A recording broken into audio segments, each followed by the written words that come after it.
Assalamualaikum warahmatullahi wabarakatuh. Selamat datang kembali di Rio Hotspot Channel.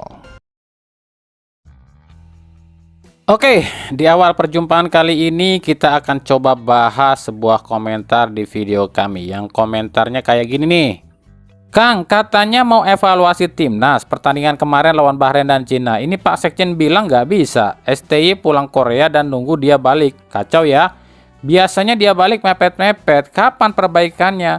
Tolong dong konten kreator angkat berita ini. Nggak usah terus-terus ngurusin Bahrain. Internal sendiri aja nggak diurusin. Sadarlah. Nah itu dia ya. Sedikit komentar dari dia ya. Oke, sebelum kami jawab, kami akan coba kasih sebuah fakta dulu. Nah, lihat. Ini adalah klasemen sementara grup C kualifikasi Piala Dunia round 3 ya. Di urutan pertama ada Jepang, peringkat 16 dunia, belum pernah kalah, 3 kali menang, 1 kali imbang. Di urutan kedua ada Australia, peringkat 25 dunia, poinnya 5, 1 kali menang, 2 kali imbang, 1 kali kalah. Arab Saudi di peringkat 3, ini peringkat ke-56 dunia, poinnya sama nih, sama Australia, 5 poin dengan 1 kali menang, 2 kali imbang, dan 1 kali kalah. Di posisi keempat ada Bahrain yang rankingnya 76 dunia, poinnya pun sama 5. 1 kali menang, 2 kali imbang, dan 1 kali kalah. Di posisi kelima ada Indonesia, rankingnya 130 dunia, poinnya 3, 3 kali imbang, dan 1 kali kalah. Dan di posisi 6 ada Cina yang rankingnya 91 dunia, poinnya 3, 1 kali menang, dan 3 kali kalah.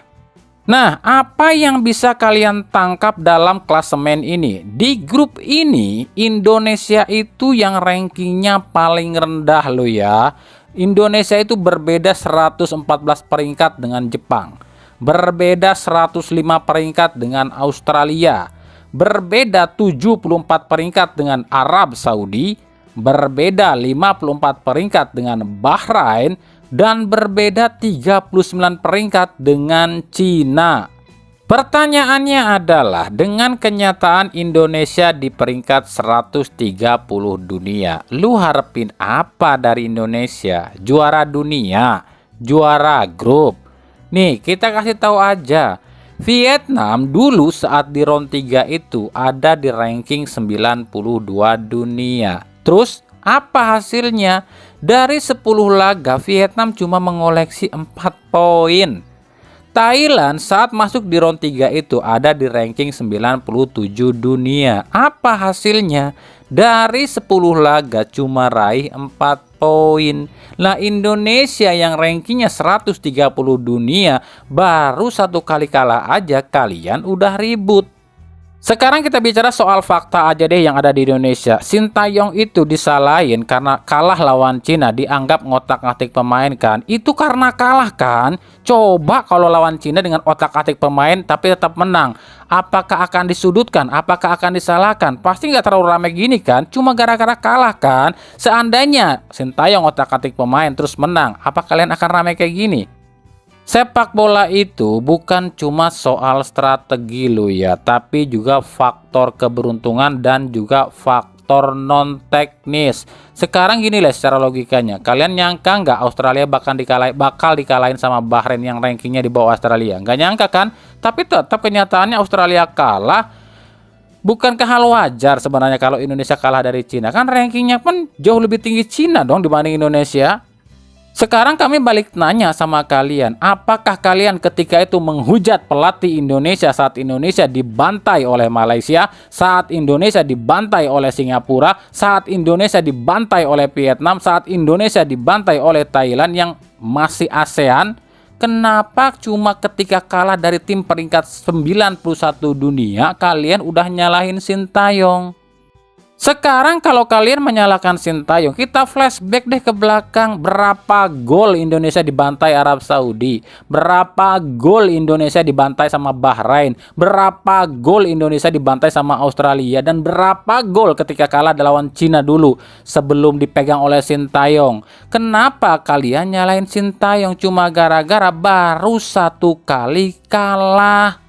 Oke, memang betul Sintayong harus evaluasi sebab ketika kalah lawan Cina emang strateginya kurang tepat. Tapi apakah Sintayong ini punya pilihan lain khususnya di lini depan?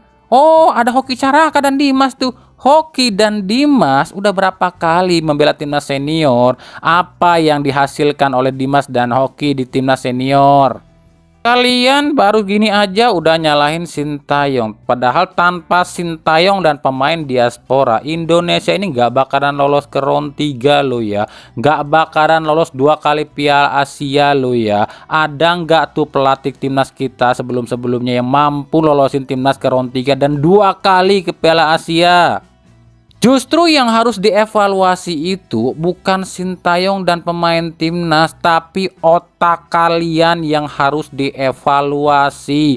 Kalian harus sadar, ini tuh timnas Indonesia yang isinya cuma pemain grade B, bukan timnas Argentina atau timnas Brazil yang pemainnya full pemain grade A. Tuntutan kalian yang terlalu berlebihan, bukan timnasnya yang jelek. Timnas Indonesia itu nggak pernah lolos 16 besar Piala Asia lo ya sepanjang sejarah. Tapi Sintayong mampu mewujudkan bahkan sampai perempat final. Timnas Indonesia itu nggak pernah lolos 2 kali secara berturut-turut ke Piala Asia lo ya. Tapi Sintayong mampu mewujudkan. Timnas U23 itu nggak pernah lolos Piala Asia sepanjang sejarah lo ya. Tapi Sintayong mampu meloloskan. Apa ada pelatih yang sanggup? Jadi buat kami bukan Sintayong yang salah, tapi kalian yang nggak berterima kasih, kalian yang nggak tahu terima kasih. Kalian mau minta evaluasi, apa yang dievaluasi? Pecat Sintayong. Terus siapa penggantinya? Apa ada yang sanggup seperti yang Sintayong lakukan? Belum tentu. PSSI pasti akan evaluasi, tapi bukan berarti harus pecat Sintayong lo ya. Kalau kalian merasa sebagai fans timnas sejati, nggak akan ada di pikiran kalian buat komentar seperti itu. Oke lah, kita boleh kecewa kalah lawan Cina dan belum menang di round 3 ini. Tapi dalam sepak bola itu nggak melulu hal seperti itu lo ya. Kalau kalian beralasan, kan Sintayong udah dikasih pemain bule, kenapa masih loyo? Lah, apakah Sintayong lebih buruk dari Simon yang diisi 9 pemain naturalisasi tapi jeblok sana sini? Sekarang kami balik tanya, apa yang dihasilkan Simon McManamy? Apa yang dihasilkan oleh Luis Milla? Apa yang dihasilkan oleh pelatih timnas terdahulu? Apa ada yang mampu bawa timnas ke round 3?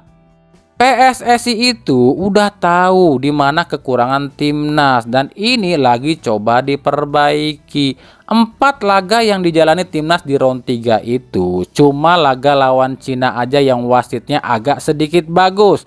Sisanya Indonesia itu selalu dirugikan oleh wasit. Nah, kalian harus paham, yang namanya negara dengan ranking rendah ini realitanya selalu dicurangi oleh tim-tim di atasnya. Makanya nih kami bilangin ya, kalau kalian suka sepak bola, kalau kalian ngerasa pengen jadi fansnya timnas Indonesia atau supporternya timnas Indonesia, kalian itu harus belajarnya dengan orang-orang yang tepat, orang-orang yang paham sepak bola sesungguhnya.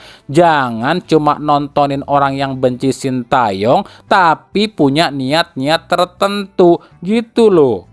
Sebab kami nih ya di Ultras Garuda itu nggak pernah ada niat tuh buat menyalahkan Sintayong. Sebab kami ini sadar diri, timnas Indonesia ini tim kecil, bisa main di round 3 aja itu sebuah anugerah Tuhan yang dititipkan ke Indonesia melalui tangan Sintayong. Itu yang harus kita pahami. Jadi kalau kalian ngerasa orang Indonesia, kalau kalian ngerasa cinta timnas Indonesia, ya nggak usah hujat pelatih dan pemain, tapi cukup doakan saja agar timnas Indonesia ini bisa berprestasi. Karena kalau yang namanya orang menghujat itu fix namanya cuma fans kardus. Tahu kan kardus? Cuma dipakai buat ngebungkus dan nggak berguna kalau udah rusak.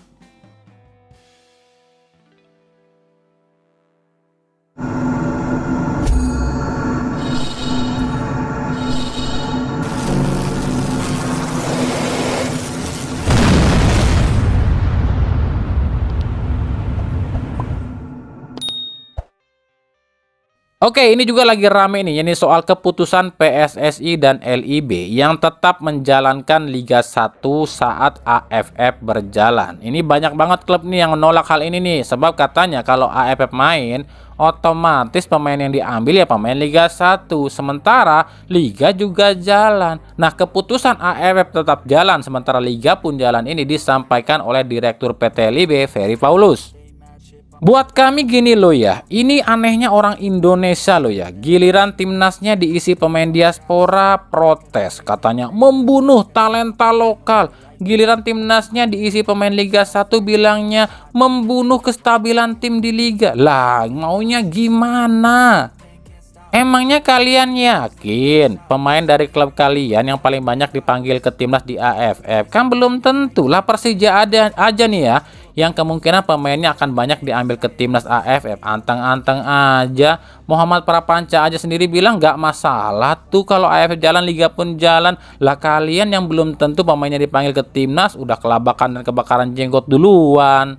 Kalian malah berani bilang ini PSSI sama aja nih, nggak peduli sama Liga, cuma pedulinya sama timnas. Woi, no plototin. PSSI baru aja ngedatengin sponsor baru buat Liga, Hyundai Motor, yang nominal kontraknya 2 kali lipat lebih gede dari BRI. Nah, siapa tuh ambasador Hyundai? Ambasador Hyundai di Indonesia itu Sintayong lo ya. Sintayong itu yang jadi brand ambasadornya Hyundai di Indonesia.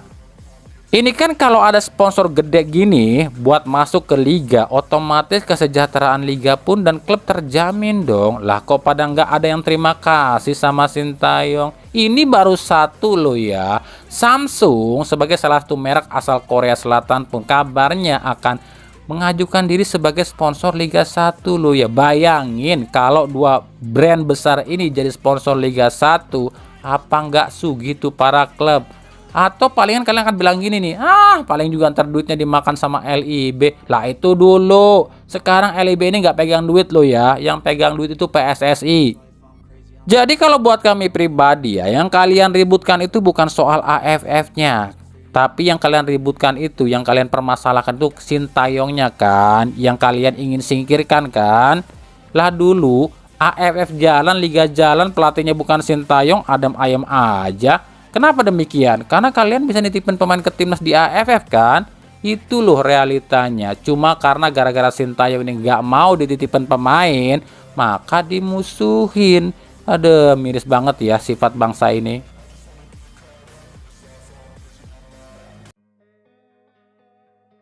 Sementara di timnas U17, asuhan Nova Arianto akan lakoni laga penyisihan grup nih di kualifikasi Piala Asia U17.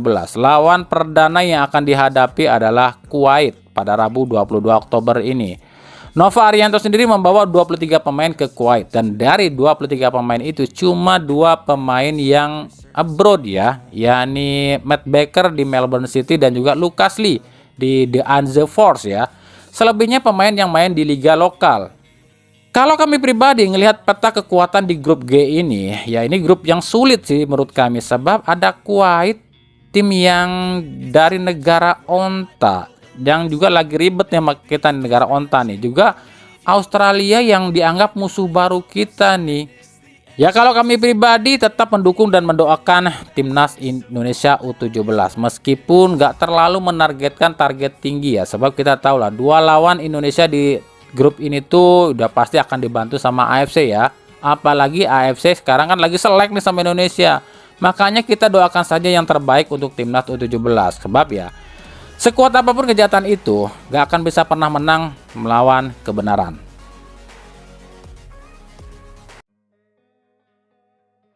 Untuk yang selanjutnya ini, kami memohon dan mengajak pada kalian semua, khususnya yang di Jakarta dan seluruh rakyat Indonesia, untuk sama-sama berdoa agar Tuhan menjatuhkan azab yang sebesar-besarnya pada Bahrain. Sebab negara ini sangat licik pada Indonesia, khususnya dalam sepak bola.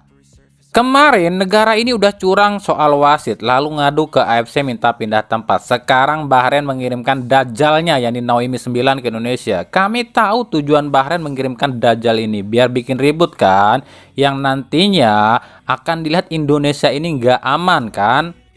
Makanya kami mengajak kalian semua agar rakyat Indonesia ini diberikan ketabahan, khususnya Jakarta diberikan kesabaran dan juga ketenangan ya. Jangan terpancing emosi, sebab itulah yang dia inginkan. Yang kami khawatirkan adalah masih banyaknya warga kita yang SDM-nya ini rendah, yang gampang terprovokasi, akhirnya bikin ulah sama si Dajjal ini.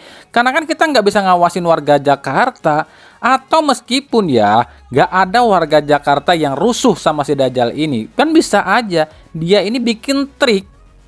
Kan bisa aja kan seolah-olah si Dajjal ini tuh diserang oleh warga Indonesia, padahal ini cuma acting dia doang. Kan bangsatnya minta ampun nih orang Bahrain nih, nauzubillah summa nauzubillah ya. Orang Arab kok licik dan kejinya minta ampun. Makanya kami berharap kita sebagai rakyat Indonesia ini, khususnya warga Jakarta ini, diberikan kesabaran dan menahan diri agar Indonesia ini dijauhkan dari tipu daya iblisnya Bahrain. Dan semoga saja ya Bahrain ini mendapatkan hukuman yang setimpal dari Tuhan.